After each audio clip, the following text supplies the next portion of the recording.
Welcome to study campus classes. তোমাদের আজকে এই ভিডিওটা হচ্ছে প্রাইমারি যে 32,000 কালকে যে জাজমেন্ট ছিল সেই ব্যাপারে। এর আগে আমি কোনোদিনও প্রাইমারি রিলেটেড কোনো ভিডিও বানাইনি। সে তোমরা জানো যে তাদের কেস চলছিল এবং সেই দুর্নীতি আমরা শুনতে পেয়েছি যে এসএসসির যা দুর্নীতি হয়েছে তার থেকে নাকি বেশি দুর্নীতি সেখানে হয়েছে, বিভিন্ন রকমের করাপশন হয়েছে এবং তার কালকে ডিভিশন বেঞ্চে শুনানি ছিল। তোমরা জানো এই জাস্টিস অভিজিৎ গাঙ্গুলি এর আগে সেটাকে ক্যান্সেল করেছিল এবং সেই রায়টা কোথায় গেল? সেই রায়টা গেল কিন্তু ডিভিশন বেঞ্চ। সেখানে গিয়ে কালকে যেটা আমরা দেখলাম, কালকে যখন জাজমেন্টটা পড়ে শোনাচ্ছিল তখন কিছু কিছু কথাই না সত্যিই হাসি লাগছিল। আমি বেশি কিছুতে যাচ্ছি না। যখন বলছিল না যে 32,000 শিক্ষকদের ফ্যামিলি আজকে যদি এই চাকরিগুলো চলে যায় তাহলে তারা কোথায় যাবে, তারা কি করবে, একটা খুব খারাপ অবস্থায় পড়ে যাবে। তাহলে তোমরা বলো তো, এই বিবেক, এই আত্মা, কোর্ট কি সেটার কথা কোথাও কি কোর্টে বলা আছে যে বিবেকের কথা শোনো, আত্মার কথা শোনো? যদি সেই কথাটাই শোনা হলো, কদিন আগে যারা এসএসসি এসএলএসটি 2016 সালের চাকরিটা 26,000 চাকরি ক্যান্সেল করলো, তাদেরকে কি কথা ভেবে করলো? তো এখানে কিন্তু তোমাদেরকে ভাবা উচিত এটা মানে একটা ষড়যন্ত্র ছাড়া কিছুই নয়। এটা ষড়যন্ত্র ছাড়া কিছুই নয়। কেন? কারণটা তোমরা বুঝতে পারছো যে ঠিক প্রায় একই রকম করাপশন বিভিন্ন টাইপসের হওয়া সত্ত্বে আমাদের এসএলএসটিটা যখন বাদ গেল, তাহলে আমাদের এটা কেন বাদ যাবে না প্রাইমারিটা? এখানে দেখো, আমি প্রাইমারিতে কারো শত্রুতা নয় যে কি বলে যেন প্রাইমারি আমার যাওয়ার উদ্দেশ্য, কিন্তু চুরি হয়েছে এটা কোর্টও মানছে। অ্যাপটিটিউড টেস্ট সেখানে হয়নি, কোর্টও মেনেছে। তো যখন এরা মানছে, তোমাকে বুঝতে হবে যে তাহলে যে চোরগুলো আছে এখানে 32,000 সবাই চোর নয়, এখানে ভালোও আছে। তাহলে যারা চুরি করেছে তাদের দিনে, আজকের দিনে ওরা দেখবে উল্লাস করছে। কিন্তু তাদেরকে বলে দিই যে এটা ফাইনাল জাজমেন্ট নয়, তোমাদের আবার সুপ্রিম কোর্টের যেতে হবে। এবং সেটা বিরোধী আইনজীবী তারা কালকে বলে দিয়েছে যে 7 দিনের মধ্যে আমরা কিন্তু সুপ্রিম কোর্টে যাচ্ছি। তো এখানে যারা কালকে দেখলাম হাইকোর্টের ওখানে গিয়ে উল্লাস করছে, যেটা এমনি তো ঠিক না।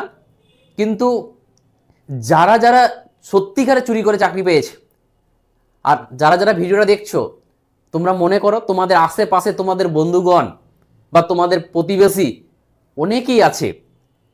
কারণ এই চাকরি মানে কে টাকা দিয়ে পেয়েছে আর কে সত্যিকারে পড়াশোনা করে পেয়েছে, আমরা কিন্তু একটু হলেও প্রতিবেশী হলে বুঝতে পারবো। কারো কাছে এভিডেন্স আছে, কারো কাছে এভিডেন্স নেই। কেন? বাবা মা তো যখন গ্রামে জমি বিক্রি করে টাকা দেয়, তো প্রতিবেশীরা জানতে পারে না, বুঝতে পারে না এত টাকা কোথায় লাগলো। তো কারো কাছে এভিডেন্স আছে, কারো কাছে নেই। তো এই যে আজকে যে মানে কালকে যে জাজমেন্টটা হলো, খুবই একটা কেমন লাগলো যে আজকে কি বিচার ব্যবস্থাও কি বিক্রি হয়ে যাচ্ছে? আগে আমাদের সরকারের প্রতি আস্থা হারিয়েছি আমরা, এখন যদি আমরা বিচারপতিদের কাছেও যদি আস্থা হারিয়ে যাই, তাহলে এই দেশ, এই গণতন্ত্র আর থাকবে না। আমরা কোনো রিলিজিয়াস ম্যাটারে কিছু হলে ফেসবুক, সোশ্যাল মিডিয়াতে খুব হাইলাইট করি। তো আমরা শিক্ষিত সমাজ এগুলো নিয়ে কেন হাইলাইট করছি না? এবার তোমরা বলবে স্যার জাজমেন্টের বিপক্ষে বললে তো আমরা কেস খেয়ে যাব। আমি বলছি যে জাজমেন্টের বিপক্ষে বলতে পারো, কিন্তু যুক্তিসঙ্গত।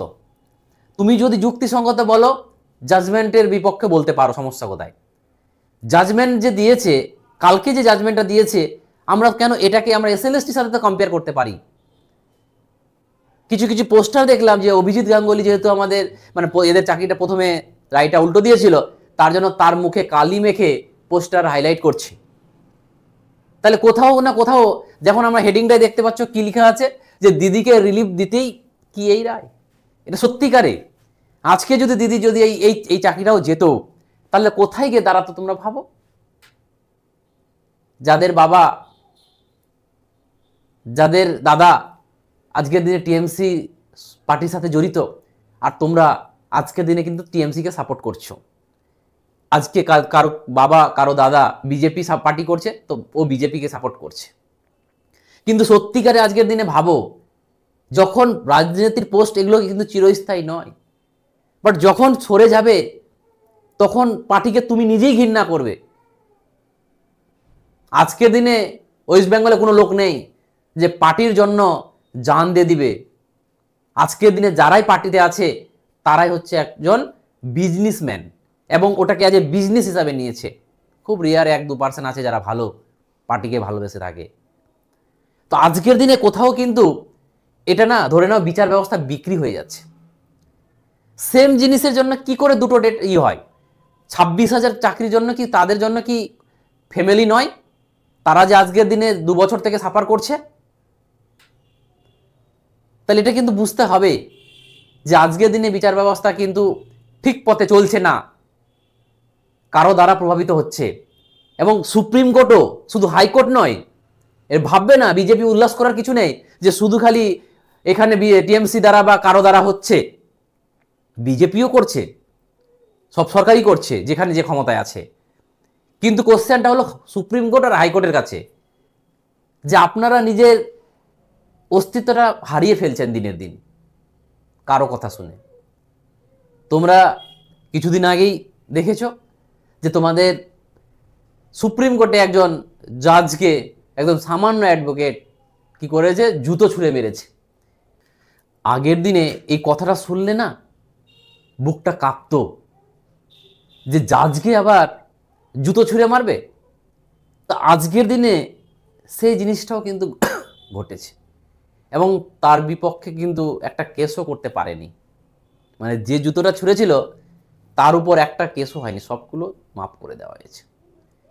তাহলে আজকের দিনে বলো যে জুতো ছড়া কি কারণে ছুঁড়েছে আমি জানি না, আমি যাচ্ছি না টপিকে, কিন্তু একটা মানুষ যখন জুতো ছুঁড়ে মেরেছে তাহলে এই যে সাহসটা কোথায় পেল বা কি কাজ করলো কোর্ট যে তাকে জুতো ছুঁড়ে মারলো। এই জন্য বলছি না যে তোমাদের আজকের দিনে কিন্তু তোমরা যদি এই সোশ্যাল মিডিয়া বিভিন্ন প্ল্যাটফর্মে যদি এই কথাগুলো না তুলো, এগুলোকে যদি না হাইলাইট করো, পরবর্তী জাজমেন্ট কিন্তু এরকমই হবে। কারণ আর একটা কথা, সুপ্রিম কোর্টের চিফ জাস্টিস একজন ছিল রঞ্জন গগৈ, তোমরা হয়তো নাম শুনেছ। যেই ব্যক্তি, যে মহামান্য বিচারপতি যখন করোনার সময় আমাদের লকডাউন চলছিল 7 লাখের একটা বাইক নিয়ে উইদাউট হেলমেটে ঘুরে বেড়াচ্ছিল, তোমরা হয়তো খবরটা শুনেছিলে। তখন পুলিশ দাঁড়িয়ে সেটা একটা হাইলাইট হয়েছিল যে ও চিফ জাস্টিস হলে কি ওকে হেলমেট লাগবে না আর করোনার সময় ও বেরিয়ে যাবে। এবং সেটা পরে দেখা গেছিল ওই বাইকটা হচ্ছে একজন বিজেপি নেতার ছেলের বাইক। ওই জাজ অনেক রকম জাজমেন্ট দিয়েছিল। পরবর্তীতে দেখছি ও যখন রিটায়ার্ড হয়ে যায় 65 বছরের পর, ওকে রাষ্ট্রপতি দ্বারা ওকে রাজ্যসভায় পাঠানো হয়। তাহলে এই যে একটা আশা যে কারণ আমরা জানি যে হাইকোর্ট 62 বছর হয়ে গেলে আর সুপ্রিম কোর্ট 65 বছর হয়ে গেলে তাদের আর প্র্যাকটিস করার জায়গা থাকে না। সুপ্রিম কোর্ট থেকে তুমি বেরিয়ে গেলে আর তোমার কোথাও প্র্যাকটিস করার জায়গা থাকে না, কোনো রকম প্র্যাকটিস করতে পারবে না। তাহলে এরা ভাবছে আমি 65 বছরের পর কি বেকার হয়ে যাব? তার জন্য তো পরবর্তীতে আমার একটা কাজ দরকার, ভালো পোস্ট লাগবে। তার জন্য সরকারের দ্বারা কিন্তু এরা কথা মতন চলে এবং সরকার তাদেরকে পোস্ট দেয়। দিয়েছে আমাদের রঞ্জন গগৈকে, আজকেও রাজ্যসভার হচ্ছে একজন মেম্বার, একজন জাজ হয়ে, চিফ জাজ হয়ে সে কিন্তু রাজ্যসভার আজকে মেম্বার। তাহলে কোথাও কোশ্চেনও আসছে যে তাহলে এটা আগে থেকে সেটিং না তো, যে তুমি আমার পক্ষে রায় দাও আমি তোমাকে কাজ দেব, পোস্ট দেব। তো এগুলো অনেক কোশ্চেন উঠছে, তো এই কোশ্চেনগুলো তোমাদেরকে কিন্তু বুঝতে হবে। তার জন্য আমাদের একটাই রাস্তা, এগুলোকে ভাইরাল করো, এই জিনিসগুলোকে ভাইরাল করতে হবে তোমাকে, এই জিনিসগুলোকে মানে ট্রেন্ডিংয়ে নিয়ে আসতে হবে, যে আজকের দিনে বিচার ব্যবস্থা কোথায় যাচ্ছে।